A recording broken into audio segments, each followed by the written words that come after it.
But if you will not obey the voice of the Lord your God, or be careful to do all his commandments and his statutes, which I command you this day, then all these curses shall come upon you and overtake you. Cursed shall you be in the city, and cursed shall you be in the field. Cursed shall be your basket and your kneading trough. Cursed shall be the fruit of your body, and the fruit of your ground, the increase of your cattle, and the young of your flock. Cursed shall you be when you come in, and cursed shall you be when you go out. The Lord will send upon you curses, confusion, and frustration in all that you undertake to do, until you are destroyed and perish quickly, on account of the evil of your doings, because you have forsaken me. The Lord will make the pestilence cling to you until he has consumed you off the land which you are entering to take possession of it. The Lord will strike you with consumption, and with fever, inflammation, and fiery heat, and with drought, and with blasting, and with mildew. They shall pursue you until you perish. And the heavens over your head shall be brass, and the earth under you shall be iron. The Lord will make the rain of your land powder and dust. From heaven it shall come down upon you until you are destroyed. The Lord will cause you to be defeated before your enemies. You shall go out one way against them, and flee 7 ways before them, and you shall be a horror to the kingdoms of the earth. And your dead body shall be food for all birds of the air, and for the beasts of the earth, and there shall be no one to frighten them away. The Lord will strike you with the boils of Egypt, and with the ulcers, and the scurvy, and the itch, of which you cannot be healed. The Lord will strike you with madness, and blindness, and confusion of mind. And you shall grope at noonday, as the blind grope in darkness.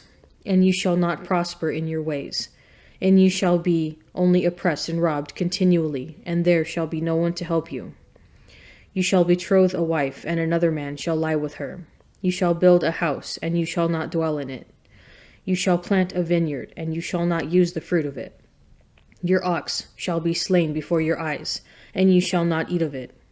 Your donkey shall be violently taken away before your face, and shall not be restored to you. Your sheep shall be given to your enemies, and there shall be no one to help you. Your sons and your daughters shall be given to another people, while your eyes look on and fail with longing for them all the day, and it shall not be in the power of your hand to prevent it. A nation which you have not known shall eat up the fruit of your ground, and of all your labors, and you shall be only oppressed and crushed continually, so that you shall be driven mad by the sight which your eyes shall see. The Lord will strike you on the knees and on the legs with grievous boils, of which you cannot be healed, from the sole of your foot to the crown of your head. The Lord will bring you, and your king, whom you set over you, to a nation that neither you nor your fathers have known, and there you shall serve other gods of wood and stone. And you shall become a horror, a proverb, and a byword among all the peoples where the Lord will lead you away. You shall carry much seed into the field, and shall gather little in, for the locust shall consume it. You shall plant vineyards and dress them, but you shall neither drink of the wine nor gather the grapes, for the worm shall eat them. You shall have olive trees throughout all your territory, but you shall not anoint yourself with the oil, for your olives shall drop off. You shall beget sons and daughters, but they shall not be yours, for they shall go into captivity. All your trees and the fruit of your ground the locust shall possess. The sojourner who is among you shall mount above you higher and higher, and you shall come down lower and lower. He shall lend to you, and you shall not lend to him. He shall be the head, and you shall be the tail.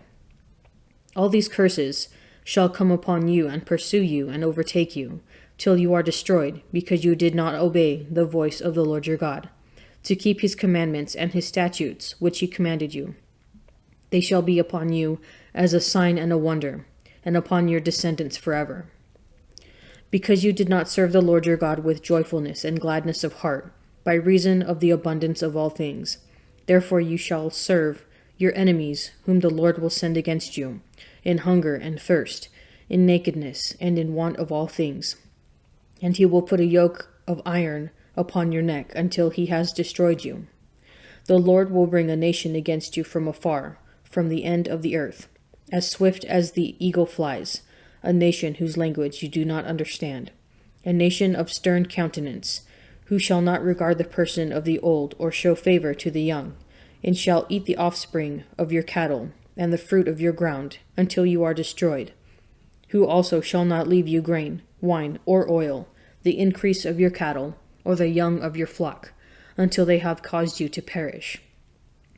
They shall besiege you in all your towns, until your high and fortified walls, in which you trusted, come down throughout all your land. And they shall besiege you in all your towns throughout all your land, which the Lord your God has given you. And you shall eat the offspring of your own body, the flesh of your sons and daughters, whom the Lord your God has given you, in the siege and in the distress with which your enemies shall distress you. The man who is the most tender and delicately bred among you will grudge food to his brother, to the wife of his bosom, and to the last of the children who remain to him, so that he will not give to any of them any of the flesh of his children whom he is eating, because he has nothing left him. In the siege and in the distress with which your enemy shall distress you in all your towns.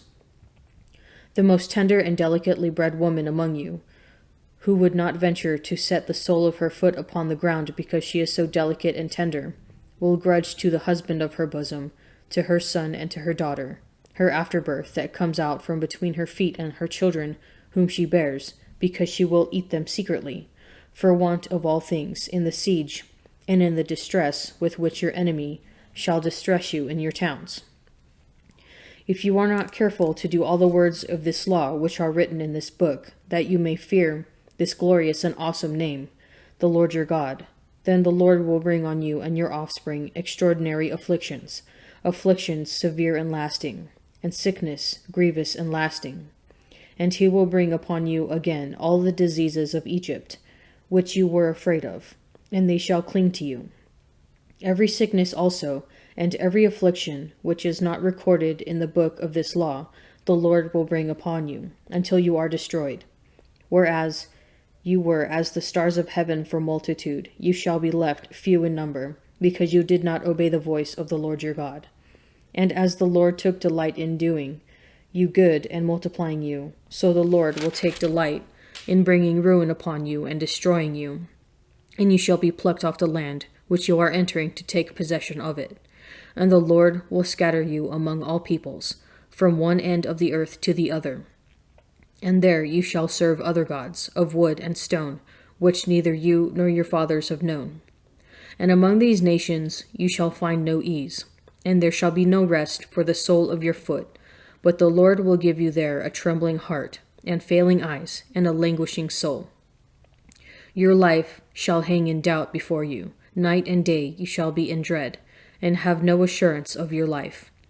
In the morning you shall say, would it were evening, and at evening you shall say, would it were morning, because of the dread which your heart shall fear, and the sights which your eyes shall see.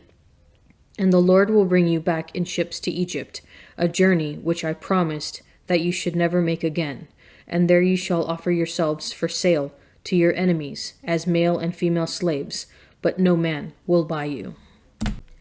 To the choirmaster, according to Jeduthun, a psalm of Asaph. I cry aloud to God, that he may hear me. In the day of my trouble I seek the Lord. In the night my hand is stretched out without wearying. My soul refuses to be comforted. I think of God and I moan. I meditate and my spirit faints. Selah. You keep my eyelids from closing. I am so troubled that I cannot speak. I consider the days of old. I remember the years long ago. I commune with my heart in the night. I meditate and search my spirit. Will the Lord spurn forever and never again be favorable? Has his steadfast love forever ceased? Are his promises at an end for all time? Has God forgotten to be gracious? Has he in anger shut up his compassion? Selah. And I say, it is my grief that the right hand of the Most High has changed. I will call to mind the deeds of the Lord. Yes, I will remember your wonders of old. I will meditate on all your work and muse on your mighty deeds. Your way, O God, is holy. What God is great like our God? You are the God who works wonders, who have manifested your might among the peoples. With your arm you redeemed your people, the sons of Jacob and Joseph. Selah. When the waters saw you, O God, when the waters saw you, they were afraid. Yes, the deep trembled. The clouds poured out water, the skies gave forth thunder. Your arrows flashed on every side. The crash of your thunder was in the whirlwind. Your lightnings lighted up the world. The earth trembled and shook. Your way was through the sea, your path through the great waters. Yet your footprints were unseen. You led your people like a flock by the hand of Moses and Aaron. And when they had performed everything according to the law of the Lord, they returned into Galilee to their own city Nazareth. And the child grew and became strong, filled with wisdom, and the favor of God was upon him. Now his parents went to Jerusalem every year at the feast of the Passover. And when he was 12 years old, they went up according to custom. And when the feast was ended, as they were returning, the boy Jesus stayed behind in Jerusalem. His parents did not know it, but supposing him to be in the company, they went a day's journey. And they sought him among their kinsfolk and acquaintances. And when they did not find him, they returned to Jerusalem, seeking him. After 3 days, they found him in the temple, sitting among the teachers, listening to them and asking them questions. And all who heard him were amazed at his understanding and his answers. And when they saw him, they were astonished. And his mother said to him, "Son, why have you treated us so? Behold, your father and I have been looking for you anxiously." And he said to them, "How is it that you sought me? Did you not know that I must be in my father's house?" And they did not understand the saying which he spoke to them. And he went down with them and came to Nazareth, and was obedient to them. And his mother kept all these things in her heart. And Jesus increased with wisdom and in stature, and in favor with God and man. Many parents know the horrible feeling of losing track of their children for a moment, maybe in a crowded supermarket or mall or amusement park. "I thought you had him. No, I thought you did." Imagine the sinking feeling that Mary and Joseph must have felt when they realized that Jesus was not with them on their long journey back from Jerusalem. In a large family setting, it would have been easy to think that the young 12-year-old Jesus was with even an aunt or uncle, or playing with cousins. Even after they realized that he was missing, it was still 3 more days until they finally found him in the temple, sitting among the teachers, listening to them and asking them questions. What was happening in the hearts of Mary and Joseph? Were they angry, hurt, confused? Was there a sense within them that God was doing something bigger than they realized? They already knew the miraculous circumstances surrounding Jesus' birth. How would you have responded to this situation? How do you respond to confusion within your own life? Does it throw you off course, or do you have the discernment that God might be doing more than you could imagine?